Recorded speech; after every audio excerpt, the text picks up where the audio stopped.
This channel does not promote any violent, harmful, or illegal activities. All content provided by this channel is meant for an educational purpose only. Top quality और consistent performance के लिए सिर्फ silver pump नाम याद रखना। রোজের মতোই কৃষিকাজ করতে সীমান্তে গিয়েছিলেন ভারতের কৃষকরা, কিন্তু আজকের দিনটা বোধহয় আলাদা ছিল। বিপদ নেমে এলো। মাঠে কৃষিকাজের সময় দুই কৃষককে তুলে নিয়ে গেল বিজিবি। জানা যাচ্ছে দুই কৃষককে আটক করেছে বাংলাদেশের সীমান্তরক্ষীরা। যেখানে ভারত বারবার শান্তি রক্ষার বার্তা দিচ্ছে, সেখানে বাংলাদেশ কেন ক্রমাগত এই অসভ্যতা করছে তার সঠিক কোনো উত্তর নেই। এই দুই কৃষকের নাম আবু সাইদ ও কানু হালদার। তারা দুজনেই জলঙ্গি থানার বাসিন্দা। সূত্রের খবর, মঙ্গলবার সকালে নিজেদের কৃষি জমিতে কাজ করতে গিয়েছিলেন তারা, কিন্তু সীমান্ত লাগোয়া ওই জমিতে কাজ করার সময় বিজিবি তাদের আটক করে। তারপর তাদের চিলমারি ক্যাম্পে নিয়ে যায়। এই ঘটনার খবর ছড়িয়ে পড়তেই সীমান্ত এলাকায় উত্তেজনা ছড়িয়ে পড়ে।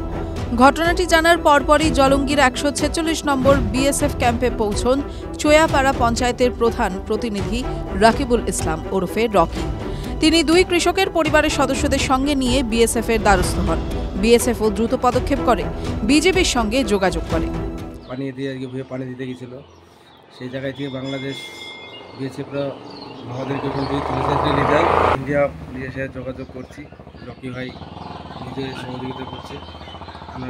কি নাম বাবার? আটক করেছে ওরা দুজন।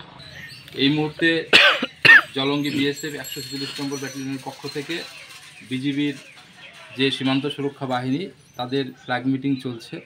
আমরা আশাবাদী খুব শীঘ্রই আমরা আমাদের ভারতীয় যে দুজন বাংলাদেশ সীমান্ত সুরক্ষা বাহিনী সম্পূর্ণ বেআইনিভাবে গায়ের জোরে 0 পয়েন্ট থেকে তুলে নিয়ে গেছে, তাদেরকে ফেরত পাবো, তারা বাড়িতে ফিরে আসবে। বিএসএফ ও বিজেপির মধ্যে ফ্ল্যাগ মিটিং এর মাধ্যমে দুই ভারতীয় কৃষককে ফিরিয়ে আনার প্রক্রিয়া শুরু হয়েছে। তবে এখনও নিশ্চিতভাবে বলা যাচ্ছে না তারা কবে মুক্তি পাবেন। এই অনিশ্চয়তার মধ্যে দুশ্চিন্তায় দিন কাটাচ্ছে আটক হওয়া কৃষকদের পরিবার। এই ঘটনার পর সীমান্তে নিরাপত্তা ব্যবস্থা আরও জোরদার করা হবে বলে জানিয়েছে বিএসএফ।